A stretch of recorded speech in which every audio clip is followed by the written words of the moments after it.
विवाह के बाद पराई स्त्री से संबंध परमहंस योगानंद की दृष्टि से प्रभाव। भाग 1। प्रस्तावना और जीवन पर प्रथम प्रभाव। 1। भूमिका विवाह का पवित्र बंधन। मानव जीवन केवल देह और इंद्रियों के सुख के लिए नहीं है। जीवन का परम उद्देश्य आत्मा की उन्नति, ईश्वर से मिलन और कर्मों के बंधन से मुक्ति है। इस यात्रा में विवाह एक पवित्र संस्थान है जो केवल दो शरीरों का मिलन नहीं बल्कि दो आत्माओं का संगम होता है। जब पुरुष और स्त्री विवाह के बंधन में बंधते हैं तो वे केवल सामाजिक अनुबंध नहीं करते बल्कि यह एक आध्यात्मिक व्रत होता है जिसमें दोनों जीवन भर एक दूसरे के प्रति निष्ठा, प्रेम और विश्वास का व्रत लेते हैं। परमहंस योगानंद जी ने कहा था कि सच्चा विवाह वह है जहां आत्माएं एक दूसरे के साथ बढ़ती हैं, ईश्वर की ओर अग्रसर होती हैं। यदि उसमें केवल शरीर का आकर्षण है और आत्मा का संगम नहीं है तो वह विवाह अपूर्ण है। जब कोई पुरुष विवाह के बाद अपनी पत्नी के प्रति निष्ठावान रहता है तो उसका घर शांति का स्थान बनता है, उसकी आत्मा स्थिर रहती है और मन में सच्चा आनंद उत्पन्न होता है। लेकिन जब वही पुरुष विवाह के बाद किसी पराई स्त्री से संबंध बनाता है तो वह केवल अपनी पत्नी के साथ विश्वासघात नहीं करता बल्कि स्वयं की आत्मा, अपने परिवार और ईश्वर के साथ भी छल करता है। 2। परमहंस योगानंद की दृष्टि से दाम्पत्य धर्म। योगानंद जी ने ब्रह्मचर्य और संयम को आध्यात्मिक जीवन की नींव माना। उनका स्पष्ट संदेश था कि विवाह केवल शरीर को तृप्त करने के लिए नहीं बल्कि आत्माओं को ऊंचाई पर ले जाने का साधन है। उन्होंने कहा था, मनुष्य अपनी जीवन ऊर्जा को व्यर्थ इच्छाओं में खो देता है। विवाह का उद्देश्य है उस ऊर्जा को प्रेम, करुणा, परिवार और ईश्वर भक्ति में परिवर्तित करना। जब कोई पुरुष विवाह के बाहर संबंध रखता है तो वह इस पवित्र ऊर्जा का दुरुपयोग करता है। उसका मन भटकता है, आत्मा की ज्योति मंद पड़ जाती है और साधना की प्रगति रुक जाती है। 3। गैर वैवाहिक संबंध के मानसिक प्रभाव। अपराध बोध और अशांति। किसी पराई स्त्री से संबंध बनाने के बाद सबसे पहले मन पर बोझ पड़ता है। अंदर से आत्मा जानती है कि यह कर्म धर्म विरुद्ध है। यही अपराध बोध धीरे धीरे मानसिक अशांति में बदलता है। मनुष्य बाहर से चाहे प्रसन्न दिखे लेकिन भीतर से वह अपराध की आग में जलता है। ध्यान नहीं टिकता, मन इधर उधर भागता है और शांति लुप्त हो जाती है। विश्वास का टूटना। विवाह विश्वास का दूसरा नाम है। जब पुरुष इस विश्वास को तोड़ता है तो वह अपनी पत्नी का ही नहीं बल्कि अपनी आत्मा का भी अपमान करता है। एक बार विश्वास टूट जाए तो मनुष्य के जीवन में स्थिरता नहीं रहती। मन की दुर्बलता। योगानंद जी कहते थे कि इच्छा वह जाल है जिसमें आत्मा फंस जाती है। गैर वैवाहिक संबंध इच्छा की पराकाष्ठा है। यह मन को दुर्बल बना देता है और मनुष्य स्वयं के नियंत्रण में नहीं रहता। 4। आत्मिक प्रभाव। आत्मा की ऊर्जा का ह्रास। हर संबंध में केवल शरीर ही नहीं जुड़ता बल्कि आत्माओं का भी अदृश्य बंधन बनता है। जब पुरुष पराई स्त्री से संबंध बनाता है तो वह अपनी जीवन ऊर्जा, प्राणशक्ति को बांट देता है। यह ऊर्जा ध्यान, साधना और आत्म विकास में लगनी चाहिए थी लेकिन अब वह वासना की आग में जल जाती है। कर्म बंधन। योगानंद जी ने कर्म का सिद्धांत स्पष्ट किया है। हर कर्म का फल होता है। जब पुरुष विवाह के बाहर जाता है तो वह न केवल अपने वर्तमान जीवन को दूषित करता है बल्कि आने वाले जन्मों में भी बंधन बनाता है। उसके कर्मों की छाया परिवार, पत्नी और बच्चों पर भी पड़ती है। ईश्वर से दूरी। ईश्वर पवित्रता में वास करता है। जब मनुष्य वासना और छल में लिप्त होता है तो उसकी चेतना नीचे गिर जाती है। ऐसे मनुष्य के लिए ध्यान करना कठिन हो जाता है। उसका हृदय ईश्वर की शांति से कट जाता है। 5। शारीरिक प्रभाव। गैर वैवाहिक संबंध का असर केवल आत्मा पर ही नहीं शरीर पर भी पड़ता है। लगातार ऊर्जा का ह्रास होने से शरीर कमजोर पड़ता है। रोगों की संभावना बढ़ जाती है। आयु कम हो सकती है। योगानंद जी ने कहा था कि यौन ऊर्जा जीवन का ईंधन है। जो इसे व्यर्थ करता है उसका शरीर और मन दोनों शिथिल हो जाते हैं। 6। परिवार पर प्रभाव। किसी पुरुष के इस कृत्य का सबसे गहरा आघात उसके परिवार पर पड़ता है। पत्नी का हृदय टूट जाता है, उसके भीतर असुरक्षा और दर्द भर जाता है। बच्चों पर नकारात्मक प्रभाव पड़ता है, उनका मनोबल गिरता है। परिवार का वातावरण कलह और अशांति से भर जाता है।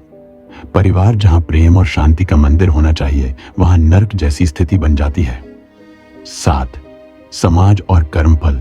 समाज में भी ऐसा पुरुष सम्मान खो देता है। लोग उसकी ओर तिरस्कार से देखने लगते हैं, उसकी छवि धूमिल हो जाती है। लेकिन सबसे बड़ा दंड कर्मफल का है। योगानंद जी ने कहा था, ईश्वर का न्याय देर से आता है, लेकिन आता अवश्य है। ऐसे पुरुष को जीवन में कभी ना कभी अपने कर्मों का फल भुगतना ही पड़ता है। विवाह के बाद पराई स्त्री से संबंध। परमहंस योगानंद की दृष्टि से प्रभाव। भाग 2।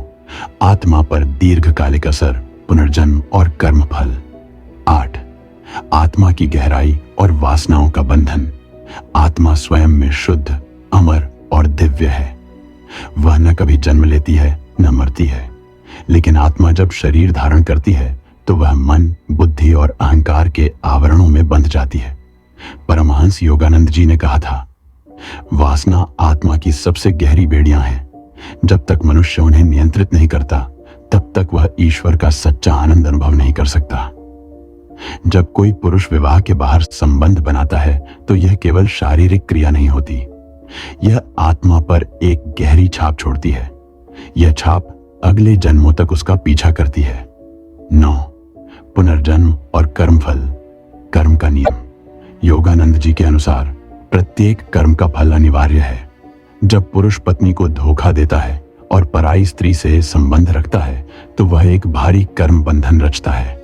यह बंधन केवल इसी जन्म में नहीं, आने वाले जन्मों में भी आत्मा को बांधता है। उदाहरण के लिए, जिसने विश्वासघात किया, अगले जन्म में उसे अपने प्रियजन से विश्वासघात झेलना पड़ सकता है। जिसने पत्नी का दिल तोड़ा, अगले जन्म में उसका हृदय किसी और द्वारा तोड़ा जाएगा। जिसने वासना के अधीन होकर संबंध बनाए, उसे अगले जन्मों में असंयमित इच्छाओं की जंजीरों से लड़ना पड़ेगा। पुनर्जन्म में असंतोष। ऐसा पुरुष जब अगले जन्म में आता है तो उसकी आत्मा में एक गहरी अशांति रहती है। उसका जीवन बार बार असंतोष से भर जाता है। वह चाहे कितना भी भौतिक सुख पाए, भीतर की प्यास बुझती नहीं। यह अधूरापन उसी वासना और विश्वासघात का कर्मफल है। 10. आत्मा का पतन और चेतना का स्तर। योगानंद जी ने चेतना के कई स्तर बताए थे।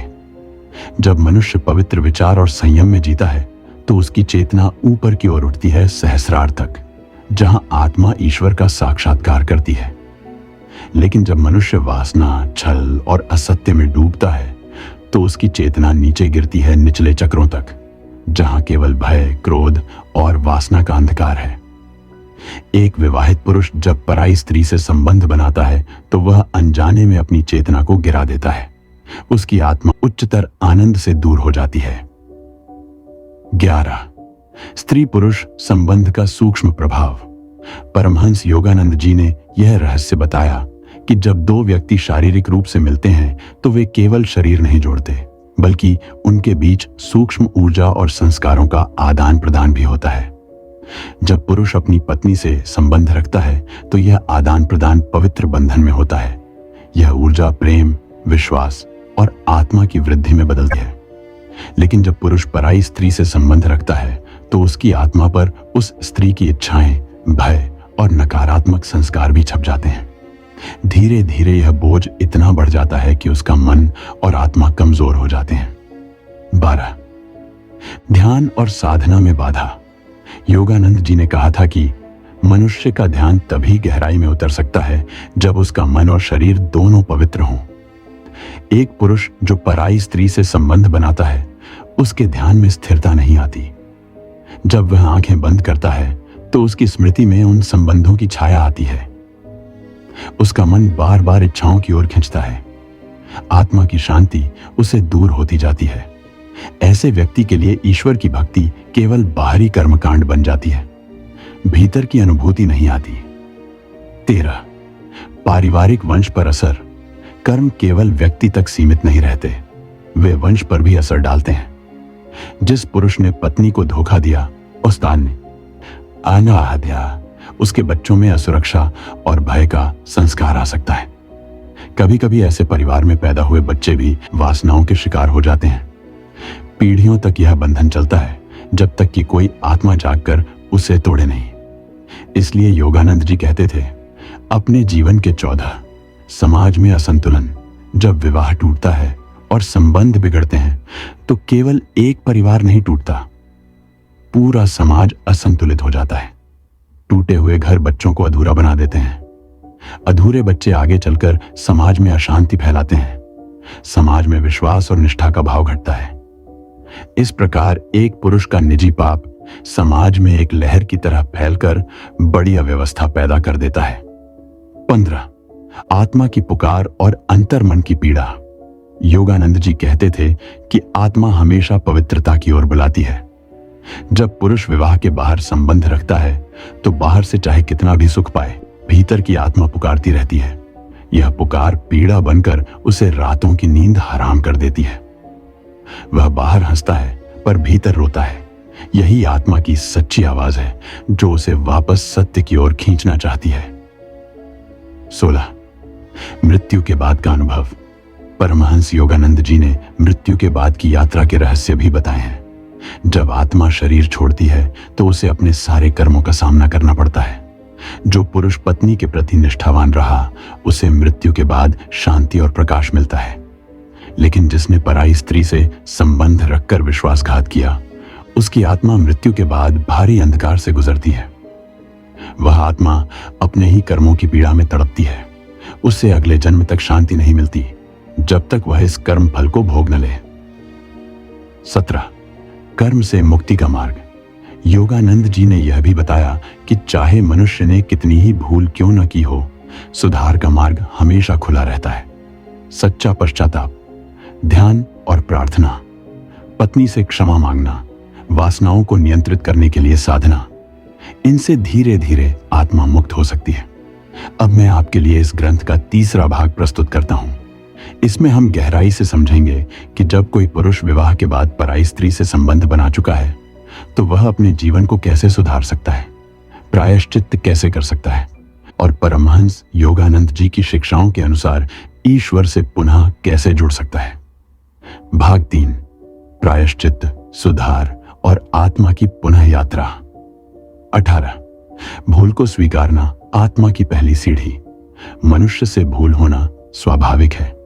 परमहंस योगानंद जी कहते थे, भूल करना पाप नहीं है, लेकिन भूल पर टिके रहना ही असली पाप है। जब कोई पुरुष विवाह के बाद पराई स्त्री से संबंध बनाता है तो सबसे पहले उसे अपनी भूल को स्वीकारना होता है। यह स्वीकारना आत्मा की पहली सीढ़ी है। जब तक मनुष्य यह मानता नहीं कि उसने गलती की है, तब तक परिवर्तन असंभव है। आत्मा के भीतर से आवाज उठे, हाँ मैंने भूल की है और अब मैं उसे सुधारना चाहता हूं, यही शुरुआत है। 19 सच्चा पश्चाताप। योगानंद जी के अनुसार सच्चा पश्चाताप केवल शब्दों से नहीं होता, बल्कि हृदय की गहराई से होना चाहिए। आंखों से आंसू बहना जरूरी नहीं, लेकिन हृदय का पिघलना आवश्यक है। जब आत्मा वास्तव में अपनी गलती पर दुखी होती है तो भीतर से एक शुद्ध शक्ति जागती है जो परिवर्तन लाती है। सच्चा पश्चाताप वह अग्नि है जो पुराने पापों को जलाकर आत्मा को शुद्ध करती है। 20 पत्नी से क्षमा मांगना। किसी भी संबंध का सबसे बड़ा स्तंभ विश्वास है। यदि पुरुष ने विश्वास तोड़ा है तो उसे साहस के साथ पत्नी से क्षमा मांगनी चाहिए। यह क्षमा केवल औपचारिक न हो, बल्कि हृदय से हो।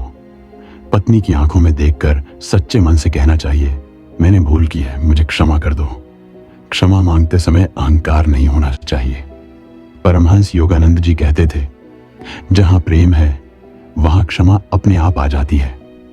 अनेक बार पत्नी टूटे हुए हृदय के कारण तुरंत क्षमा नहीं कर पाती, लेकिन यदि पुरुष सच्चे मन से परिवर्तन करता है तो धीरे धीरे उसका हृदय पिघल जाता है। 21 वासनाओं पर नियंत्रण। यह सबसे कठिन कार्य है। योगानंद जी ने कहा था कि वासनाएं केवल इच्छाओं का खेल नहीं, बल्कि गहरे संस्कार हैं। इन्हें केवल दबाने से वे और प्रबल हो जाती हैं। इन्हें रूपांतरित करना पड़ता है। वासनाओं को नियंत्रित करने के उपाय। 1. ध्यान। जब मनुष्य गहरे ध्यान में जाता है तो उसकी यौन ऊर्जा ऊपर की ओर सहस्रार तक उठने लगती है। 2.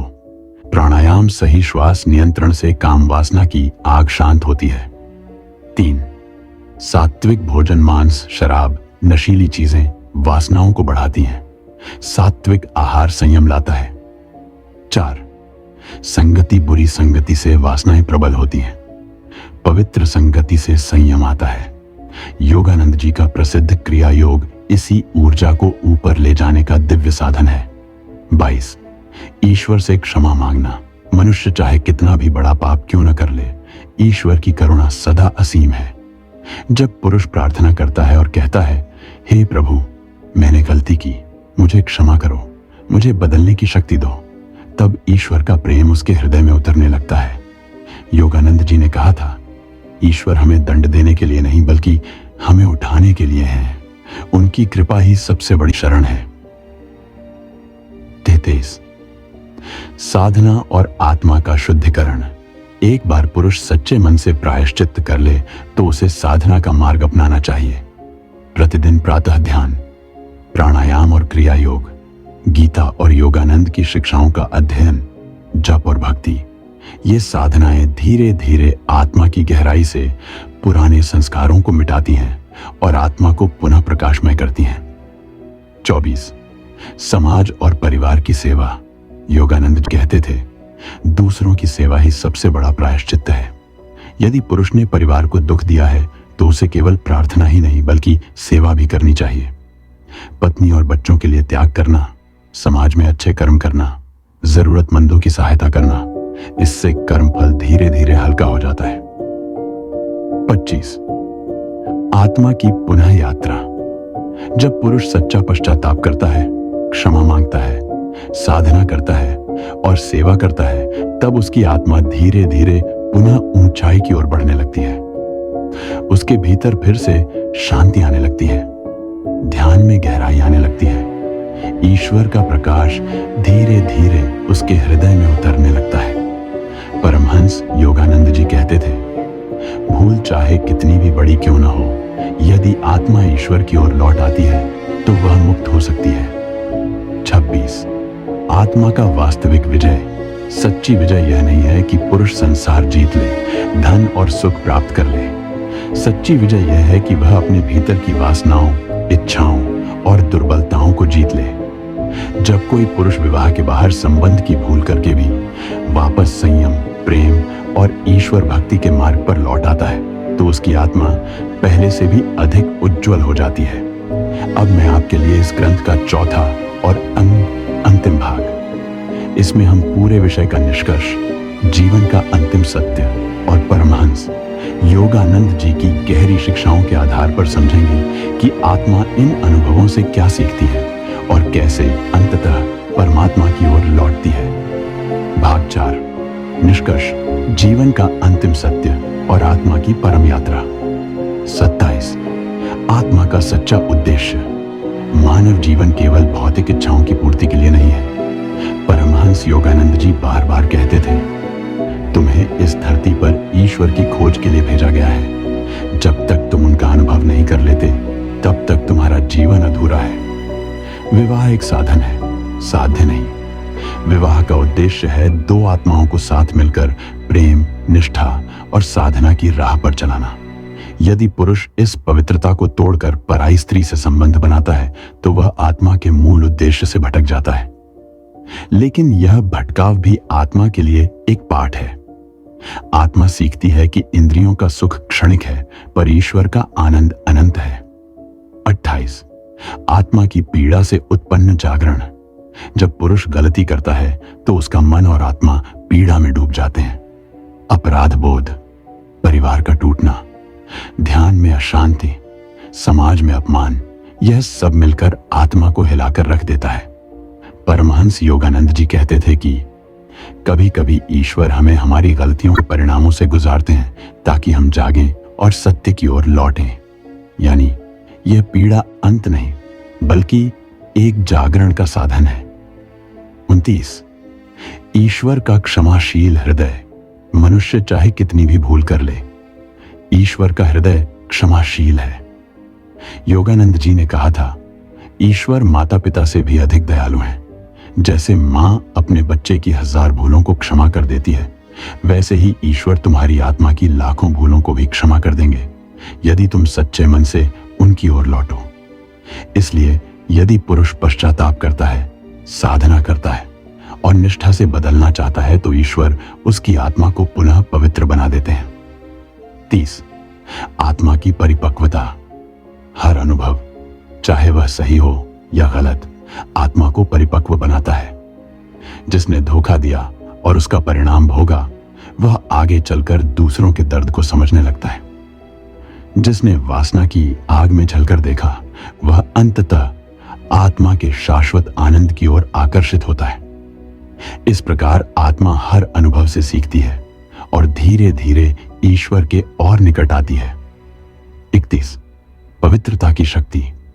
योगानंद जी ने कहा था, पवित्रता कोई दमन नहीं है, पवित्रता आत्मा का स्वाभाविक स्वरूप है। जब पुरुष अपने जीवन को पवित्र बना लेता है, अपनी पत्नी के प्रति निष्ठावान होता है, परिवार को प्रेम देता है, समाज में ईमानदारी से जीता है और ईश्वर को अपना सबसे बड़ा लक्ष्य मानता है, तब उसकी आत्मा चमकने लगती है। उसका जीवन केवल स्वयं के लिए नहीं बल्कि दूसरों के लिए भी प्रेरणा बन जाता है। 32. अंतिम सत्य, आत्मा और परमात्मा का मिलन। सारी वासनाएं, इच्छाएं, संबंध, सुख दुख, ये सब अस्थाई हैं। सिर्फ एक चीज स्थायी है, आत्मा का परमात्मा से मिलन। योगानंद जी कहते थे, तुम चाहे संसार में कितने भी अनुभव कर लो, अंततः तुम्हें ईश्वर की ओर ही लौटना है। वही तुम्हारी आत्मा का घर है। जब पुरुष अपनी भूलों से सीखकर ध्यान, भक्ति और सेवा में जीवन लगाता है, तो धीरे धीरे उसकी आत्मा उस परम आनंद में प्रवेश करती है। 33. जीवन का अंतिम संदेश। विवाह ईश्वर का दिया हुआ एक पवित्र बंधन है। पराई स्त्री से संबंध आत्मा की यात्रा को बाधित करता है। यह केवल पत्नी और परिवार का नहीं बल्कि आत्मा और ईश्वर का भी विश्वासघात है। लेकिन भूल के बाद भी सुधार का मार्ग सदा खुला है। सच्चा पश्चाताप, निष्ठा, ध्यान, सेवा और भक्ति, यही मुक्ति का मार्ग है। परमहंस योगानंद जी का अंतिम संदेश है, अपने जीवन को ईश्वर की ओर मोड़ दो, वासनाओं में मत खो, अपने भीतर उस अनंत आनंद को खोजो जो कभी समाप्त नहीं होता। 34. निष्कर्ष। इस पूरे प्रवचन का सार यही है कि विवाह के बाद पराई स्त्री से संबंध बनाने वाला पुरुष केवल अपनी पत्नी से नहीं बल्कि अपने ही आत्मिक पद से विश्वासघात करता है। उसका मन, आत्मा, परिवार और समाज सभी पर इसका गहरा असर पड़ता है। लेकिन यदि वह पश्चाताप करता है, संयम अपनाता है और ईश्वर की शरण लेता है, तो वह न केवल इस जन्म में शांति पा सकता है बल्कि आने वाले जन्मों में भी मुक्त हो सकता है। आत्मा का लक्ष्य पवित्रता और ईश्वर की ओर है, यही जीवन का अंतिम सत्य है। 5. शारीरिक प्रभाव, रोग, ऊर्जा का ह्रास और जीवन शक्ति की क्षति। 1. शरीर आत्मा का मंदिर। परमहंस योगानंद जी ने बार बार कहा है कि मनुष्य का शरीर केवल मांस और हड्डियों का ढांचा नहीं है बल्कि यह ईश्वर की आत्मा का मंदिर है। जिस प्रकार मंदिर में अशुद्ध कर्म करने से उसकी पवित्रता नष्ट हो जाती है, उसी प्रकार जब कोई पुरुष विवाह के बाद पराई स्त्री से संबंध बनाता है तो उसका शरीर भी अशुद्ध हो जाता है। शरीर की आंतरिक शक्ति जो कि ईश्वर से मिली हुई है, धीरे धीरे क्षीण होने लगती है। 2. प्राण शक्ति का असंतुलन। योगानंद जी ने स्पष्ट कहा है कि हमारे शरीर में प्राण शक्ति, लाइफ फोर्स का फिरा की पैसे है, कौर का प्रवाह निरंतर चलता है। यही शक्ति हृदय को धड़काती है, फेफड़ों को चलाती है और मस्तिष्क को ऊर्जा देती है। जब पुरुष अपनी पत्नी के साथ पवित्र प्रेम में जुड़ता है तो यह प्राण शक्ति संतुलित और शांत रहती है। लेकिन जब वह वासना के कारण पराई स्त्री की ओर आकर्षित होता है तो यह प्राण शक्ति अव्यवस्थित होकर बाहर निकलने लगती है। परिणाम स्वरूप उसका शरीर भीतर से थका हुआ और कमजोर हो जाता है, भले ही वह बाहर से स्वस्थ दिखे। 3. वीर्य का महत्व और क्षति। योगानंद जी ने वीर्य को ओज और तेज का भंडार कहा है। यह केवल शरीर का एक द्रव्य नहीं है, बल्कि इसके भीतर असंख्य सूक्ष्म विद्युत तरंगें छिपी होती हैं। जब यह संयमित रहता है तो पुरुष के चेहरे पर आभा, आंखों में चमक और शरीर में शक्ति बनी रहती है। जब यह वासना में व्यर्थ होता है, विशेषकर पराई स्त्री के साथ, तो यह आभा धीरे धीरे मुरझाने लगती है। ऐसे पुरुष का व्यक्तित्व बोझिल, चेहरा निर्बल और आंखें निस्तेज हो जाती हैं। योगानंद जी कहते थे, वीर्य का संयम आत्मा को ईश्वर के समीप ले जाता है और उसका अपव्यय आत्मा को सांसारिक बंधनों में बांध देता है। 4. रोगों का प्रवेश द्वार। गैर वैवाहिक संबंध केवल नैतिक दोष ही नहीं लाते, बल्कि यह शरीर को रोगों का घर भी बना देते हैं। यौन रोग जैसे गुप्त रोग संक्रमण का खतरा बहुत बढ़ जाता है। बार बार मानसिक तनाव से हृदय रोग, रक्तचाप और मधुमेह जैसी बीमारियां जन्म लेती हैं। निरंतर चिंता और भय से पाचन तंत्र बिगड़ जाता है, नींद कम हो जाती है और शरीर समय से पहले बूढ़ा दिखने लगता है। योगानंद जी ने कहा था, जब मन अशुद्ध विचारों में डूब जाता है तो उसका सबसे पहला असर शरीर की नसों और रक्त पर पड़ता है। 5. नशे जैसी लत। विवाहेतर संबंध एक प्रकार का नशा बन जाते हैं। जैसे शराब और नशीले पदार्थ शरीर को धीरे धीरे खोखला कर देते हैं, वैसे ही यह वासना पुरुष की हड्डियों तक से ऊर्जा सोख लेती है। पुरुष को क्षणिक सुख तो मिलता है, लेकिन उसके बाद अपराध बोध, कमजोरी और अधिक प्यास लगती है। यह एक ऐसा चक्र बन जाता है जिसमें जितना अधिक वह फंसता है, उतना ही अधिक उसका शरीर टूटता जाता है। 6. प्रतिरक्षा शक्ति का पतन। शरीर को रोगों से बचाने वाली शक्ति होती है प्रतिरक्षा प्रणाली, इम्यून सिस्टम। जब मनुष्य संयमित रहता है तो यह शक्ति मजबूत होती है, लेकिन जब वह गलत संबंधों में अपनी ऊर्जा गंवाता है तो यह शक्ति कमजोर हो जाती है। परिणाम स्वरूप छोटी सी बीमारी भी बड़ा रूप ले लेती है और शरीर में लगातार थकान और कमजोरी बनी रहती है। 7. जीवन काल पर प्रभाव। योगानंद जी कहते थे कि मनुष्य की आयु उसी की जीवन ऊर्जा के सही उपयोग पर निर्भर है।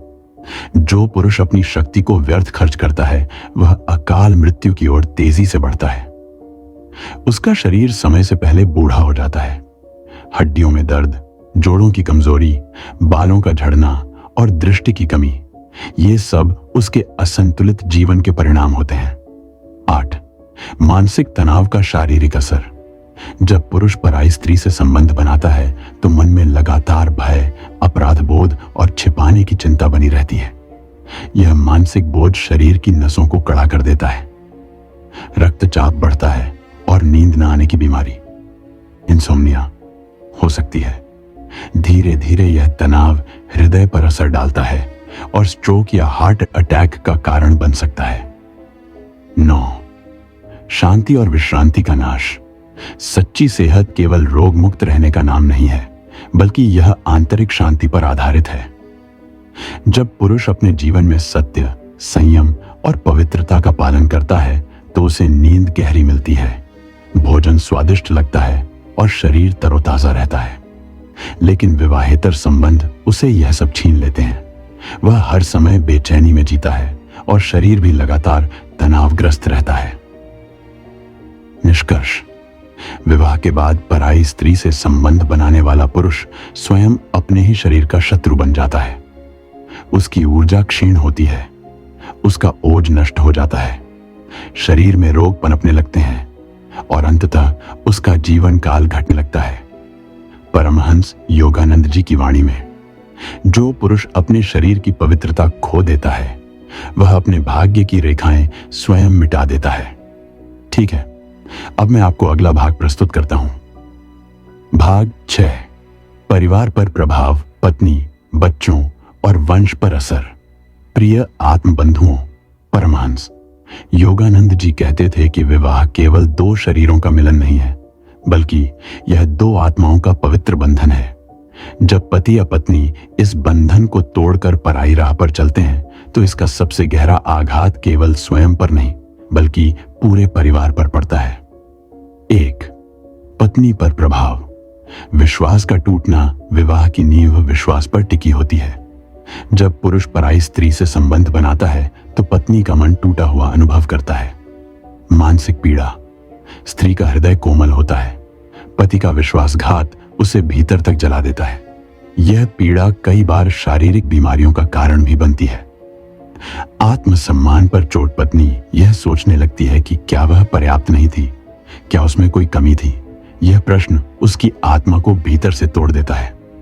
पारिवारिक कलह। पति पत्नी के बीच झगड़े बढ़ जाते हैं, घर का वातावरण अशांत हो जाता है।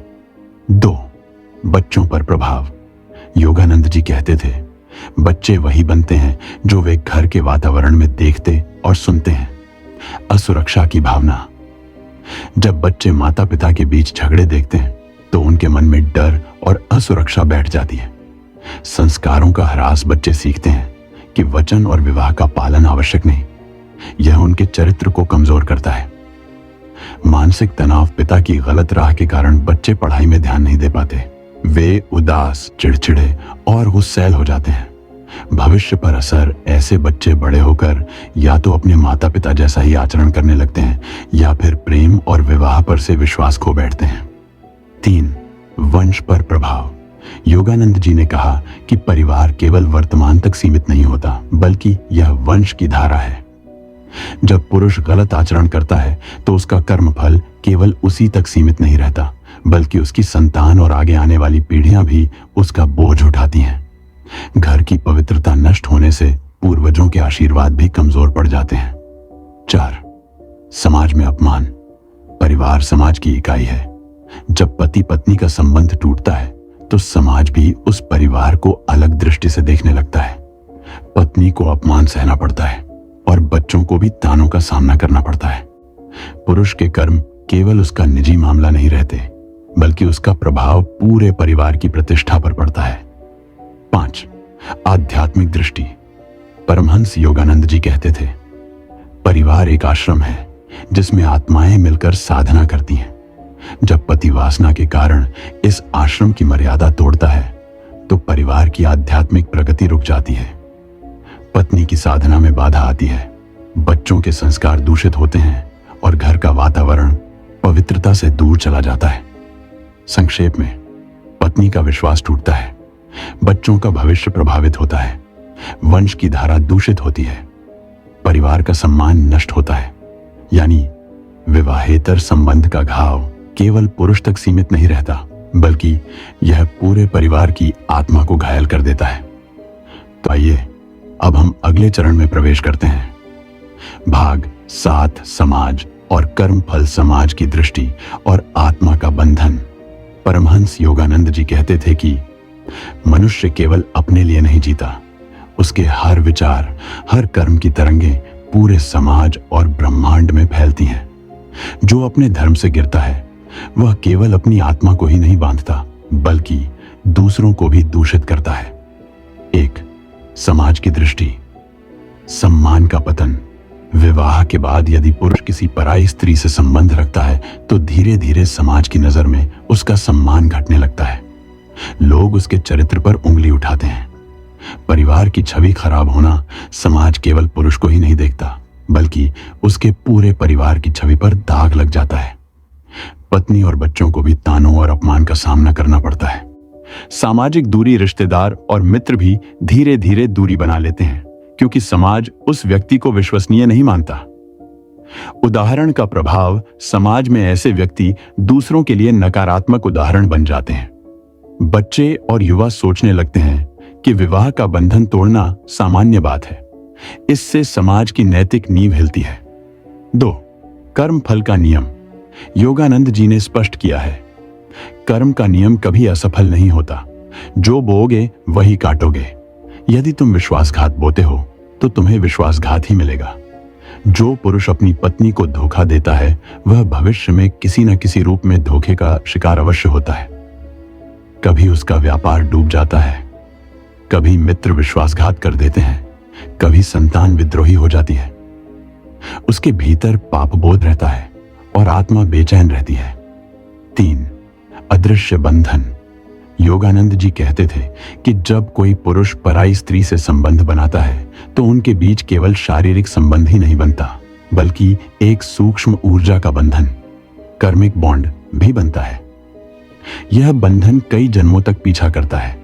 अगले जन्म में वही स्त्री किसी और रूप में आकर उसका कर्म फल पूरा कर सकती है। इसलिए ऐसा संबंध आत्मा की यात्रा को लंबा और कठिन बना देता है। 4. सामाजिक संतुलन पर असर। परिवार समाज की मूल इकाई है। जब परिवारों में टूटन होती है तो समाज असंतुलित हो जाता है। विवाहेतर संबंध समाज में अविश्वास, ईर्ष्या और हिंसा बढ़ाते हैं। योगानंद जी ने कहा था, यदि प्रत्येक पुरुष और स्त्री अपने विवाह को पवित्र माने तो पूरा समाज स्वर्ग बन सकता है। 5. पाप की लहरें। हर गलत कर्म एक नकारात्मक लहर पैदा करता है।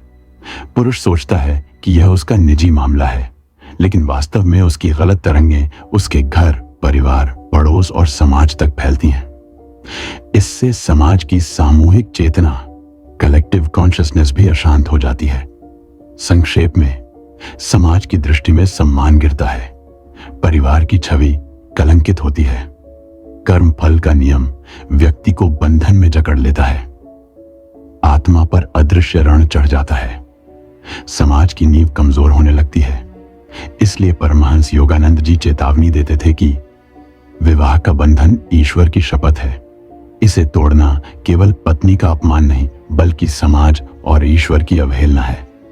अब हम अगले चरण की ओर बढ़ते हैं। भाग 8। परमहंस योगानंद की शिक्षाओं में आत्मसंयम और आत्मविकास। परमहंस योगानंद जी ने अपने शिष्यों और साधकों को सदैव यह सिखाया कि मनुष्य का असली बल उसकी आत्मा में है और आत्मा का द्वार खुलता है आत्मसंयम से। विवाह के बाद पराई स्त्री से संबंध बनाना आत्मसंयम की सबसे बड़ी हार है। वहीं आत्मसंयम का पालन करना मनुष्य की सबसे बड़ी जीत। 1. आत्मसंयम का महत्व। आत्मसंयम केवल शरीर पर नियंत्रण का नाम नहीं है, बल्कि यह विचार, वाणी और कर्म पर नियंत्रण है। जब पुरुष वासना की ओर आकर्षित होता है लेकिन अपने विवेक से उसे रोक लेता है, तभी वह सचमुच वीर कहलाता है। योगानंद जी कहते थे, वह पुरुष महान नहीं जो दूसरों को जीत ले, महान वह है जो अपनी वासनाओं को जीत ले। 2. ब्रह्मचर्य का आदर्श। विवाह के बाद भी ब्रह्मचर्य का पालन संभव है। इसका अर्थ है पत्नी के साथ पवित्र, प्रेमपूर्ण और संयमित जीवन जीना। पराई स्त्री की ओर आकर्षित होने के बजाय पुरुष को अपनी पत्नी में ही ईश्वर का रूप देखना चाहिए। योगानंद जी कहते थे कि ब्रह्मचर्य साधना और ध्यान की जड़ है। यह आत्मा की शक्ति को ऊंचाइयों तक ले जाता है। 3. आत्मविकास के साधन। योगानंद जी ने आत्मविकास के लिए कई साधन बताए। 1. ध्यान, मेडिटेशन। ध्यान वासनाओं पर नियंत्रण करने का सर्वोत्तम उपाय है। 2. क्रिया योग। यह योग की वह पद्धति है जो जीवन ऊर्जा को ऊपर उठाती है और मन को शांत करती है। 3. सत्संग, अच्छे लोगों का संग वासनाओं से बचाता है। 4. पवित्र साहित्य का अध्ययन। गीता, बाइबल और योगानंद जी की आत्मकथा जैसे ग्रंथ आत्मा को बल देते हैं। 4. आत्मसंयम के लाभ। शरीर में ऊर्जा सुरक्षित रहती है, आंखों में तेज और चेहरे पर आभा आती है, मन स्थिर और शांत होता है, पत्नी और बच्चों के साथ संबंध मजबूत होते हैं, साधना में गहराई आती है और आत्मा ईश्वर के समीप पहुंचती है। 5. गलत राह से बचने की प्रेरणा। योगानंद जी कहते थे, वासना की आग क्षणिक सुख देती है, लेकिन संयम का अमृत शाश्वत आनंद देता है। विवाहेतर संबंधों की ओर जाने वाले पुरुष को चाहिए कि वह ध्यान और प्रार्थना के माध्यम से ईश्वर से शक्ति मांगे, अपने विचारों को शुद्ध करे, नजर को नियंत्रित करे और अपनी ऊर्जा को सृजनशील कार्यों में लगाए। संक्षेप में, परमहंस योगानंद जी की शिक्षाएं हमें यह बताती हैं कि आत्मसंयम ही सच्चा बल है। ब्रह्मचर्य आत्मा को ईश्वर से जोड़ता है। ध्यान, क्रिया योग और सत्संग आत्मविकास के मार्ग हैं। संयमित पुरुष ही वास्तव में सुखी परिवार और सफल जीवन का निर्माता होता है। अब हम अगले भाग में प्रवेश करते हैं। भाग 9, प्रायश्चित्त और सुधार का मार्ग। ध्यान, प्रार्थना और क्षमा। परमहंस योगानंद जी ने बार बार कहा है कि भूल करना पाप नहीं है, पाप वही है जो सुधरने का प्रयास नहीं करता। विवाह के बाद पराई स्त्री से संबंध बनाने वाला पुरुष यदि अपने जीवन में सुधार करना चाहता है तो उसे प्रायश्चित्त और आत्म सुधार के मार्ग पर चलना आवश्यक है। 1, भूल को स्वीकारना। सबसे पहली आवश्यकता है अपनी भूल को स्वीकारना। पुरुष को अपने भीतर कहना चाहिए, हाँ, मैंने गलती की है और अब मैं उसे सुधारना चाहता हूं। योगानंद जी कहते थे कि जब तक व्यक्ति अपनी भूल स्वीकार नहीं करता तब तक बदलाव असंभव है। आत्मा का पहला कदम है ईमानदारी से अपनी गलती को मान लेना। 2, सच्चा पश्चाताप।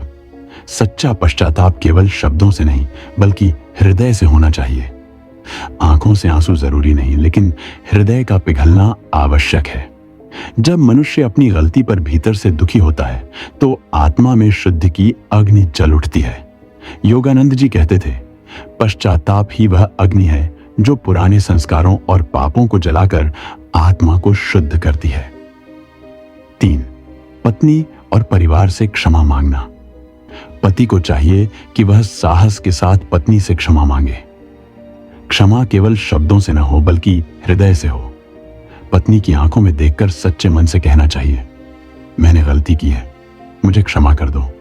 समय के साथ पत्नी का हृदय पिघलता है और रिश्ते में प्रेम लौट आता है। 4, वासनाओं पर नियंत्रण। यह सबसे कठिन कार्य है। योगानंद जी कहते थे कि वासना केवल इच्छाओं का खेल नहीं बल्कि गहरे संस्कार हैं। उन्हें केवल दबाने से नहीं बल्कि रूपांतरित करना होता है। उपाय। 1, ध्यान, मन को नियंत्रित करना और इच्छाओं को ऊपर उठाकर ईश्वर में लगाना। 2, प्राणायाम, श्वास नियंत्रित करने से वासनाओं की आग शांत होती है। 3, सात्विक भोजन, मांस, शराब और नशीली चीजें वासनाओं को बढ़ाती हैं। 4, संगति, पवित्र संगति से संयम आता है। 5, ईश्वर से प्रार्थना। पुरुष को अपनी भूल और दोष के लिए ईश्वर से सच्चे मन से क्षमा मांगनी चाहिए। प्रार्थना में कहना चाहिए, हे प्रभु, मैंने गलती की, मुझे क्षमा करो और बदलने की शक्ति दो। योगानंद जी कहते थे, ईश्वर हमें दंड देने के लिए नहीं बल्कि उठाने के लिए है। उनकी कृपा ही सबसे बड़ी शरण है। 6, साधना और आत्मा का शुद्धिकरण। प्रायश्चित्त के बाद पुरुष को नियमित साधना करनी चाहिए। उपाय। प्रतिदिन ध्यान, प्राणायाम और क्रिया योग, भक्ति और जप, पवित्र साहित्य का अध्ययन। इससे आत्मा की गहराई से पुराने संस्कार मिटते हैं और मनुष्य ईश्वर के निकट पहुंचता है। 7, सेवा का मार्ग। योगानंद जी कहते थे, दूसरों की सेवा ही सबसे बड़ा प्रायश्चित्त है। पत्नी और बच्चों की सेवा, समाज और जरूरतमंदों की सहायता। सेवा से कर्म का भार हल्का होता है और आत्मा की शांति बढ़ती है। 8, आत्मा की पुनः यात्रा। सच्चा पश्चाताप, साधना और सेवा से आत्मा धीरे धीरे पुनः ऊंचाई की ओर बढ़ती है। भीतर शांति, ध्यान में गहराई और ईश्वर का प्रकाश अनुभव होता है। योगानंद जी कहते थे, भूल चाहे कितनी भी बड़ी क्यों न हो, यदि आत्मा ईश्वर की ओर लौटती है तो वह मुक्त हो सकती है। निष्कर्ष। प्रायश्चित्त केवल पछतावा नहीं बल्कि सुधार और आत्म विकास का मार्ग है। ध्यान, प्रार्थना, साधना और सेवा के माध्यम से पुरुष अपने जीवन को पवित्र बना सकता है। आत्म संयम, प्रेम और भक्ति से परिवार, समाज और आत्मा तीनों पुनः शुद्ध और उज्जवल हो जाते हैं।